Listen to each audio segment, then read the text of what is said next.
सत्यम शिवम सुंदरम। একটি বিশেষ ঘোষণা। যাত্রা আমাদের পশ্চিমবঙ্গের আদি লোক সংস্কৃতি। এই লোক সংস্কৃতিকে বাঁচিয়ে রাখতে শিরোমণিপুর শ্রী দুর্গা নাট্য সংস্থা বহুদিন ধরে প্রচেষ্টা করে চলেছে। আপনারা রাধামানপুর গ্রামবাসী আপনারা আমাদের দিকে সেই সহযোগিতার হাত বাড়িয়ে দিয়েছেন, সেই জন্য সংস্থার পক্ষ থেকে জানাই অসংখ্য অসংখ্য ধন্যবাদ। যেসব খুঁটিগুলিতে মাইকুলি বাঁধা আছে দয়া করে সেই সমস্ত খুঁটিগুলিতে ঠেস দেবেন না বা নড়াবেন না, তাতে আমাদের যাত্রা পরিচালনার ক্ষেত্রে অসুবিধা হতে পারে। গ্রিন রুম থেকে স্টেজ পর্যন্ত আমাদের আসা যাওয়ার রাস্তাটি সবসময় পরিষ্কার রাখবেন। ধূম্রপান মদ্যপান স্বাস্থ্যের পক্ষে ক্ষতিকারক। বিশেষ কারণবশত যাত্রা কিছু কিছু জায়গায় সেটা আমাদেরকে করতে হয়েছে, সেই জন্য সংস্থার পক্ষ থেকে আমরা ক্ষমা প্রার্থী। ঘোষণাটি শেষ হল। পরম পুরুষ ঠাকুর শ্রী রামকৃষ্ণ পরমহংসদেবের পাদপদ্মে প্রণাম জানিয়ে এবং বঙ্গ রঙ্গমঞ্চের প্রবাদ প্রতিম কিংবদন্তি শ্রী গিরিশচন্দ্র ঘোষের উদ্দেশ্যে শতকোটি প্রণাম জানিয়ে এবং উপস্থিত দর্শক মণ্ডলীর যথাযথ স্থানে প্রণাম শ্রদ্ধা ও ভালোবাসা জানিয়ে শুরু করছি এ মরশুমের এক চ্যালেঞ্জ সৃষ্টিকারী সম্পূর্ণ আধুনিক মাপের যাত্রাপালা। খোকা ঘুমালো পাড়া জোড়ালো।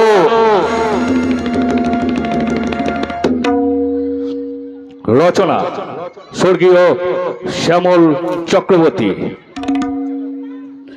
নির্দেশনা স্বর্গীয় শ্যামল চক্রবর্তী, কারণ আমাদের এই পালাটি স্বর্গীয় শ্যামল চক্রবর্তীর স্মৃতিচারণে, সেই জন্য নির্দেশনা উনি যেটা করে গেছেন আমরা তাকে অনুসরণ করেছি। তাই নির্দেশনা স্বর্গীয় শ্যামল চক্রবর্তী। সম্পাদনা ও অভিনয় স্বরূপ রায়চৌধুরী। আলো, ধ্বনি ও রূপসজ্জা মা মনসা সাজঘর, পকন্না, তাজপুর। দল ম্যানেজার অজয় মুখার্জি, উমাশঙ্কর রায়চৌধুরী। বিশেষ সহযোগিতায় তন্ময় মুখার্জি ও রঞ্জন ভক্তি। শুরু করছি বাবা গোবিন্দ চাঁদ, মা দুর্গা, মা রক্ষাকালী, বাবা মহাদেব ও আশীর্বাদ মাথায় নিয়ে এ মরশুমের এক চ্যালেঞ্জ সৃষ্টিকারী যাত্রাপালা স্বর্গীয় শ্যামল চক্রবর্তী রচিত, স্বরূপ রায়চৌধুরী সম্পাদিত, অভিনীত খোকা ঘোড়া পাড়া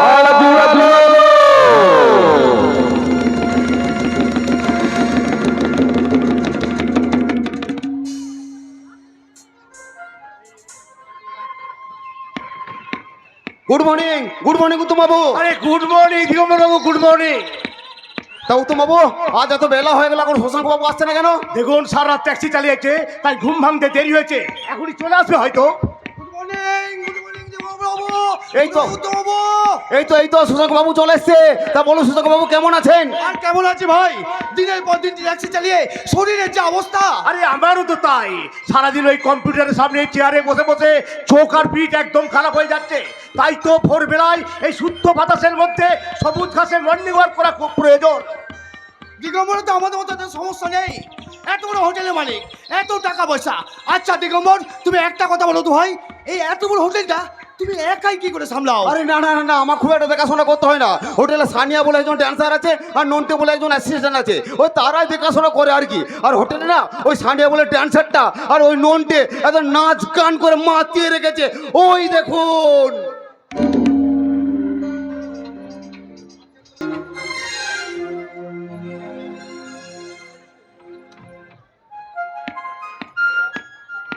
আচ্ছা দিগম্বর বাবু, আপনার ছেলে রাহুল জানে যে আপনি হোটেলে ড্যান্সার রেখেছেন? আর রাহুল এখন কি করছে? কি আর করবে, ওই বিজনেস ম্যানেজমেন্টে পাস করে ওই বাড়িতে বসে আছে, আর সারাদিন পাতার পর পাতা কবিতা লিখছে আর ছিঁড়ে ফেলছে, ওই দেখুন।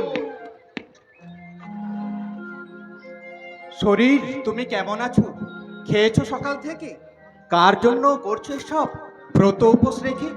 যাদের জন্য রাঁধছো বাড়ছো করছো ধোয়া পোছা, তারাই তোমায় দিনের শেষে দেবে কাজের খোটা। ওরা তোমায় যন্ত্র ভাবে, তাই তো খাটায় রোজ। তোমার শরীর খারাপ হলে কেউ নেবে না খোঁজ। অনেক হলো শরীর এবার, যে কটা দিন আছো সতেজ হয়ে সেই কটা দিন নিজের জন্য বাঁচো।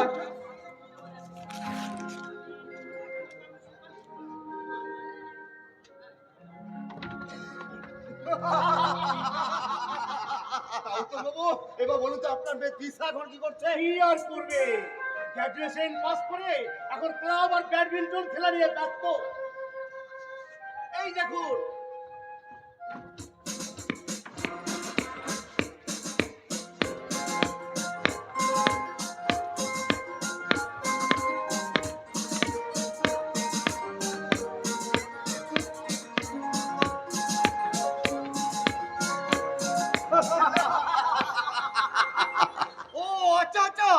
আপনার মেয়ে মানে আমার বৌমা এখন শরীর ফিট রাখতে ওই ব্যাডমিন্টন প্র্যাকটিস করছে। হ্যাঁ।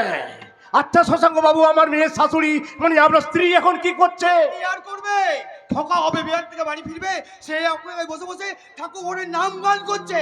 আর দেখুন সারা দিন রাত শুধু একেবারে ঠাকুরের কাছে বসে বসে প্রার্থনা করছে, ওই দেখুন। মঙ্গলদীপ জেলে অন্ধকারে দু চোখ আলোয় ভরো প্রভু, তবু যারা বিশ্বাস করে না তুমি আছো, তাদের মার্জনা করো প্রভু।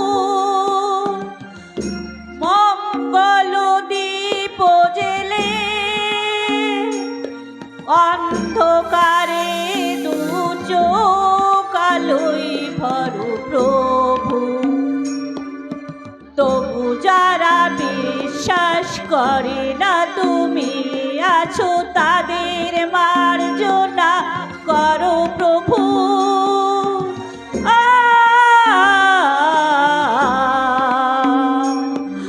ও নমস্তে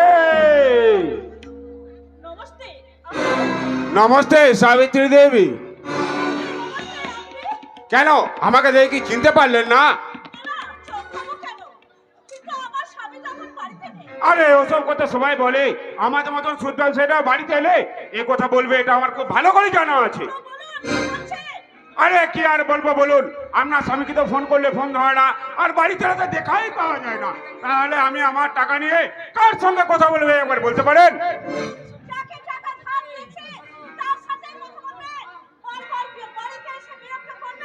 আরে তাজ্জব কি বাত, আজ থেকে 2 বছর আগে আপনার স্বামী আমার কাছ থেকে 2 লাখ টাকা ধার নিয়েছিল। আজ সেটা সুদে আসলে এখন 2,65,000 টাকা হয়েছে। দেবার সময় তো এই কথা ছিল না। আর চাই চাইলে আপনি বিরক্ত হচ্ছেন। আমার স্বামী তো বলেছে খোকা বিহার থেকে ফিরে এলে সব টাকা দিয়ে দেবে। আরে তোর খোকা খোকা আর খোকা খোকা কোনো টাকা মিলে আছে নাকি যে সে আমাকে সব টাকা ফেরত দিয়ে দেবে? আর টাকার কথা বলছেন, মাসে মাসে সুদটাও তো পাচ্ছেন। হ্যাঁ সুদ পাচ্ছি, অবশ্যই পাচ্ছি। এই 6 মাস হয়ে গেল 1 টাকাও পাইনি। তাহলে আমি আমার টাকা দিয়ে কার সঙ্গে কথা বলবো আমাকে বলতে পারেন? শালা চিটিং বাজ কোথাকার। মুখ সামলে কথা বলো, একদম বাজে কথা বলবেন না। কেন বলবে না, কেন বলবে না? 1000 বার বলবে শালা চিটিং বাজ কোথাকার। কি হয়েছে বৌদিমণি? দেখো না রাবুদা, আমাদের যতটুকু সম্মান ছিল তোমার দাদার জন্য সেটাও আমার যেতে বসেছে। আচ্ছা সাবির ভাই, আপনি এখন যান। দাদাবাবু এলে আমি আপনার সাথে দেখা করতে বলে দেবো। আরে উদা কথা শুনুন একটা, এই কথা আমি বারবার শুনবো না। শুনুন, আজকে রাতের মধ্যে আমার ওই সুদের টাকা চাই, না হলে আমার লোকেরা এসে ওই ট্যাক্সিটা তুলে নিয়ে চলে যাবে। সাবির ভাই, এই কথাটা মনে থাকে যেন। শালা চিটিং বাজ কোথাকার। শুনলে শুনলে রাবুদা, শুনলে লোকটা কেমন করে অপমান করে গেল। রাবুদা তুমি এক্ষুনি যাও, তোমার দাদাকে গিয়ে বলো ট্যাক্সিটা বিক্রি করে ওর টাকাটা যেন ফেরত দিয়ে আসে। এক্ষুনি যাও। ওই ট্যাক্সিটা বিক্রি করে দিলে এই সংসারটা কি করে চলবে শুনি? না চলো, তবু এই অপমান অসম্মানের ধারের বোঝা নিয়ে এই সংসারে আমার আর ভালো লাগছে না। আরে বাবা, আমি তো খোকাকে বলেছি, আর খোকা আমাকে বলেছে টাকা নিয়ে বাড়ি ফিরে আসবে। তুমি অত চিন্তা করছো কেন? ফিরবে মাত্র 14 বছর বয়সের ছেলেটা একটা চেয়ার ভেঙেছিল বলে তোমরা ওকে কত মারলে। বৌদিমণি। বললে ওর পড়াশোনা হবে না বলে 14 বছর বয়সের ছেলেটাকে বাইরে কাজ করতে পাঠিয়ে দিলে। আজ 15টা বছর হয়ে গেল, ছেলেটার মুখটা আমি একবারের জন্য দেখিনি। বৌদিমণি। এরপর একজন মায়ের মনের অবস্থা কি হতে পারে সেটা তোমরা বুঝতে পারবে না গো, বুঝতে পারবে না। চিন্তা করো না বৌদিমণি, আমার দেশ বিহারে খোকাকে আমি যেখানে রেখেছি আর যার হাতে দিয়ে আসছি সেখানে দেখবে খোকা অনেক বড় হাতের কাজ শিখে বাড়ি ফিরবে। কেন এখানে থাকলে কি হাতের কাজ শিখে বড় হতে পারতো না? কেন পারতো না? আমার মতো একজন ট্যাক্সি ড্রাইভারের ছেলে ওই ট্যাক্সি ড্রাইভারই হতো। ট্যাক্সি ড্রাইভারি করে কারো কি সংসার চলছে না নাকি চলবে না? কেন চলবে না? আমার মতনই চলবে। নুন আনতে পান্তা ফুরি যাওয়ার মতো অবস্থা। তবু তো আগে বাজারে ট্যাক্সি চাইলেছিল। এখন বাজারে নতুন নতুন নামি দামি গাড়ি বেরিয়ে গেছে, তাই তো আমাদের ট্যাক্সি আর কেউ ডাকেই না। ওটা তোমাদেরই দোষ। কেউ ডাকলেই তোমরা বলবে এত রাত্রে কোথায় যাবেন, এখানে নামাবো না, ওখানে নামাবো না, এত টাকা লাগবে, এত টাকা লাগবে, এই জন্য তো আর কেউ ডাকে না। ঠিক আছে বাবা, ঠিক আছে, এবার থেকে আমি প্রতিজ্ঞা করছি যে যেখানে আমাকে যেতে বলবে সেখানেই যাব। আর প্রয়োজন পড়লে সারা রাত ধরে আমি ট্যাক্সি চালাবো। শান্তি তো যত সব কোথাকারে। দাদাবাবু, শোনো, ওই পাওনাদারের কাছ থেকে যে টাকাটা নিয়েছিলে সেটা আজ দিতে না পারলে সারা পাড়া জানাজানি হয়ে যাবে আর তোমার ট্যাক্সিটা উঠিয়ে নিয়ে যাবে। তার জন্য তো আমি আছি বৌদিমণি, এত টেনশন করছেন কেন? একজন বন্ধুর বিপদে দিলে আর একজন বন্ধু যদি পাশে এসে না দাঁড়ায় তাহলে কিসের বন্ধু বলুন তো? এই ব্যাপারটা তুমি কেউ জানে দিগম্বর? আরে শতাঙ্ক, আমি কি করে জানলাম? তাই তো আর ওই সাবির ভাই তো আমার হোটেলে বসে আলোচনা করছিল, আজকের মধ্যে তুমি যদি টাকা দিতে না পারো আজ রাত্রে তোমার গাড়িটা তুলে নিয়ে যাবে। তাই বলছিলাম শশাঙ্ক, তোমার তো এই পাড়ায় একটা মান সম্মান আছে নাকি? তাই তোমাকে আমি ওই সুদের টাকাটা আমি তোমায় দিচ্ছি, তুমি ওই সাবির ভাইয়ের মুখের উপর ছুঁড়ে মারো। না না না, তা কি করে হয়? আমার ধান্যা টাকা তুমি কেন মিটাতে হবে দিগম্বর? আরে আরে শশাঙ্ক এই নিয়ে তুমি কেন তো ভাবছো? তারপর শুনেছি নাকি বহুদিন আগে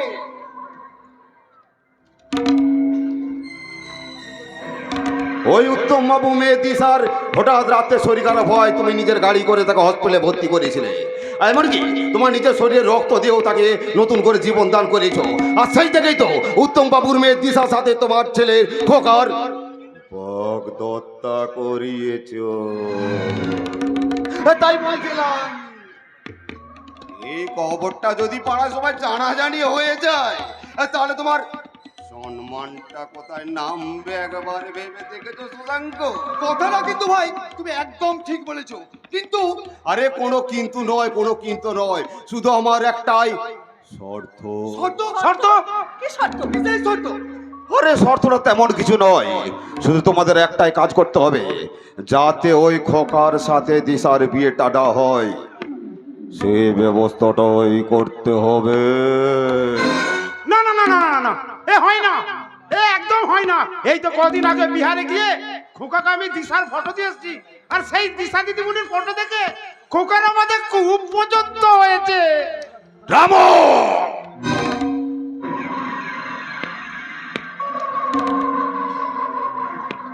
এই জন্যই তোকে আমার গেস্ট হাউস থেকে বার করে দিয়েছে। আর একটা কথা কান করে শুনে রাখ, বাড়ির মালিকেরা যখন কথা বলে না, বাড়ির চাকরদের সেখানে কোনো কথা বলতে নাই। শুনুন দিগম্বর বাবু, আমি বলছি রামুদা এ বাড়ির চাকর হলেও ওনার কথার সমান গুরুত্ব আছে। তাছাড়াও রামুদা আমাদের বাড়ির একজন সদস্য। আমি কি বলছিলাম জানো শশাঙ্ক, তুমি তো ভালো করেই জানো শশাঙ্ক, আমার মামরা ছেলে একটাই রাহুল, তাকে আমি অনেক আদর করে বড় করেছি, মানুষ করেছি, তুমি সবটাই জানো। আর রাহুল আজ দিশাকে পছন্দ করেছে, বিয়ে করতে খুঁজছে, আর তুমি তো জানো রাহুল আজ পর্যন্ত যেটা চেয়েছে সেটা আমি দিয়েছি। রাহুল যদি আজ না ওই আকাশের চাঁদটা সেটা কিন্তু আমি এনে দেওয়ার ব্যবস্থা করতে পারে। তাই বলছিলাম হ্যাঁ, হ্যাঁ, আমি বলুন। আপনার একটা রেজিস্ট্রি চিঠি আছে, দেখি। সুদূর বিহার থেকে পাঠিয়েছে আপনার খোকা। বিহার থেকে পাঠিয়েছে? হ্যাঁ হ্যাঁ, দেখি কি লেখা আছে দেখি চিঠিতে।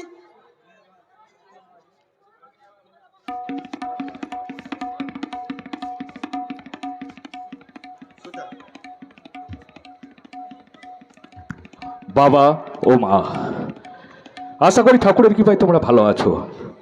অনেক দিন পর তোমাদের কথা মনে পড়লো, তাই একটা চিঠি লিখলাম।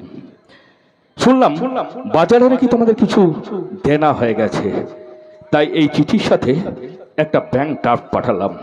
আশা করি যে ড্রাফটটা পাঠিয়েছি তাতে তোমাদের সমস্যার সমাধান মিটে যাবে, ভালো থাকবে, সুস্থ থাকবে, মায়ের খেয়াল নেবে, সময় মতো ওষুধ খাবে। ইতি তোমাদের খোকা। ব্যাংক ড্রাফট দেখি কত টাকার ব্যাংক ড্রাফট দেখি। বাপরে বাপ, হ্যাঁ বাপরে বাপ, অনেক টাকা।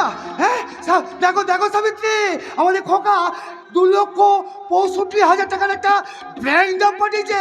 ভগবান তুমি আছো, আর চিন্তা নেই, এই টাকা দিয়ে সব সমস্যা মিটে যাবে।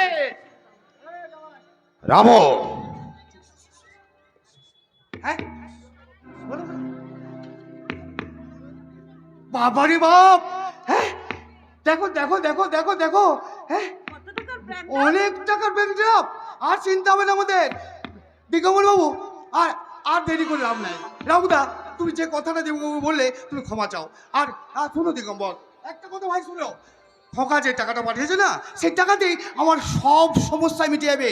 তবে একটা কথা তোমাকে না বলে পারছি না ভাই, তুমি যেভাবে আমার অসময়ে পাশে দাঁড়িয়েছিলে তার জন্য তোমাকে ভাই আমার অনেক অনেক অনেক ধন্যবাদ ভাই, অনেক অনেক ধন্যবাদ। যান দাদা বাবু, ওই টাকাটা তুলে ওই সুদ ব্যবসায়ীদের মুখে ছুড়ে মারুন।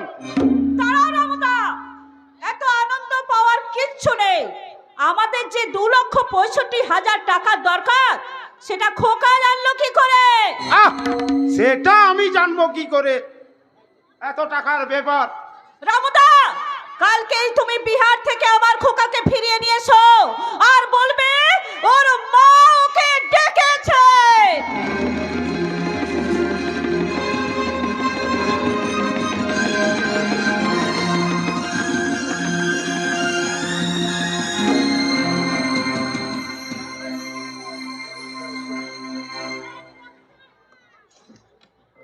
মেসমশাই, মেসমশাই, মেসমশাই বাড়িতে আছেন? কে? বাবা তো বাড়িতে নেই, আপনি? আমি আমি রাহুল দত্ত। আপনার বাবা আর আমার বাবা মানে দিগম্বর দত্ত খুব ভালো বন্ধু। ও আচ্ছা, আপনি রাহুল বাবু। বাবার মুখে আপনার অনেক কথা শুনেছি, কিন্তু বাবা তো বাড়িতে নেই। বাবার সাথে কিছু দরকার ছিল বুঝি? হ্যাঁ, দরকার ছিল, মানে একটা বিয়ের ব্যাপারে কথা বলার ছিল। বিয়ে? কার বিয়ে? আপনার সাথে আমার। মানে? হ্যাঁ, কিছুদিন আগে আপনার বাবা আমার বাবাকে একটা আপনার ছবি দিয়ে দেখতে বলে। সেই ছবি দেখে আমি আপনাকে পছন্দ করে ফেলি। তাই তাই সেই বিয়ের ব্যাপারে আপনার সাথে আমি কথা বলতে এসেছিলাম। ও মা, তা কি করে হয়? আপনি হয়তো জানেন না, আজ থেকে বহু বছর আগে বাবা আমাকে ওই খোকাবাবুর বাগদত্তা করেছে। তাই বাবা যখন ঠিক করে রেখেছেন, তখন অন্য কারোর সাথে বিয়ের আর প্রশ্নই ওঠে না। আপনি বিশ্বাস করুন, বাবার দেওয়া জবে থেকে আপনার ছবিটা দেখেছি, তবে থেকে আপনাকে আমি মনে মনে ভালোবেসে ফেলেছি। তাই বলছিলাম। আর তো কিছু বলে লাভ নেই রাহুল বাবু। আপনি বুঝি ওই খোকা বাবুকে বড্ড বেশি ভালোবাসেন? যাকে এখনো পর্যন্ত চোখেই দেখলাম না, তার প্রতি ভালোবাসার কথা বলছেন? আসলে বাবার সিদ্ধান্ত মেনে চলতেই আমি পছন্দ করি। আমি শুনেছি ওই খোকা বাবু একটা সামান্য লেদ কারখানায় কাজ করে। তাই আপনার মতো মেয়ের পক্ষে। শুনুন রাহুল বাবু, ভাঙা ঘরেও না চাঁদের আলো ভালো লাগে, যদি স্বামী স্ত্রী সুখী হয়। হ্যাঁ, এই কথাটা আপনি একদম ঠিক বলেছেন। কিন্তু কিন্তু বিশ্বাস করুন, সত্যি সত্যি না, আমি আপনাকে ভীষণ ভীষণ ভালোবেসে ফেলেছি। তাই বলছিলাম। আর তো কিছু বলে লাভ নেই। আর এটা আপনি কি বলছেন রাহুল বাবু? আমি কেন? কোনো মেয়েই আপনাকে পছন্দ করবে না এটা আমি বলতে পারবো না, কিন্তু একটা কথা জিজ্ঞেস করব? কিন্তু যদি অথবা এসব নিয়ে তোমার ভাববার কোনো প্রয়োজন নেই। বাবা, আমি দিগম্বর বাবুর সাথে কথা বলে রাহুলকে ডেকেছি তোমার সাথে রাহুলের বিয়ের ব্যাপারে কথা বলার কিন্তু জন্য। বাবা, দেখো দিশা, তুমি আমার মা হারা একমাত্র মেয়ে।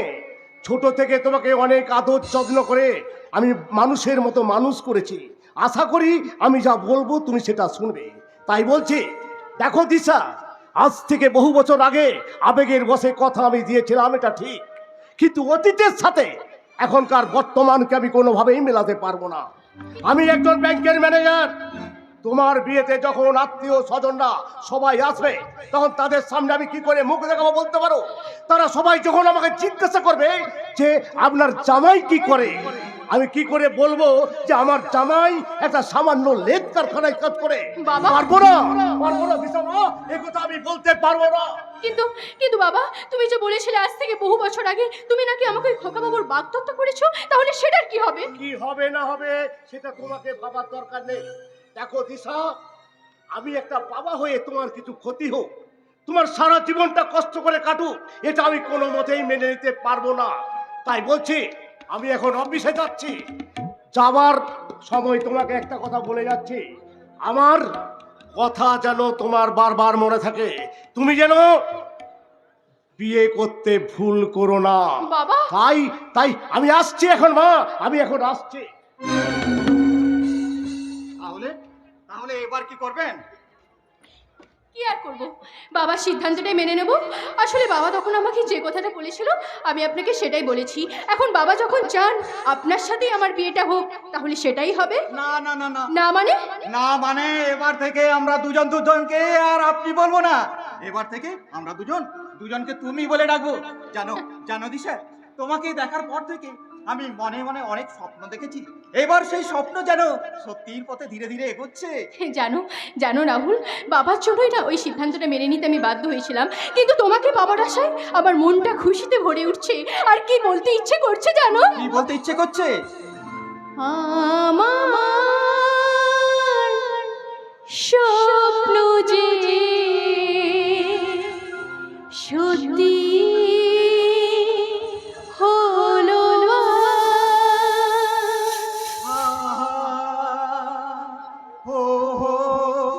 আমার স্বপ্ন যে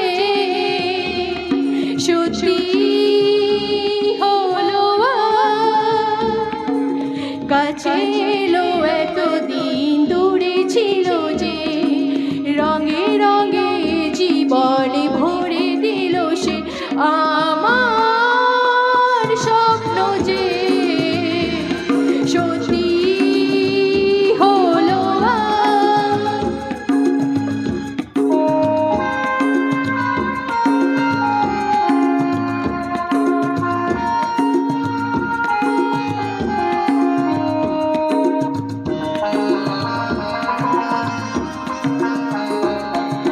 পাখি আর ভ্রমরের ভাষাতে ভরে গেছি শুধু আলো আশাতে আজ মন জানে শুধু ভালোবাসাতে পাখি আর ভ্রমরের ভাষাতে ভরে গেছি শুধু আলো আশাতে ভালোবেসো নয় বলো আর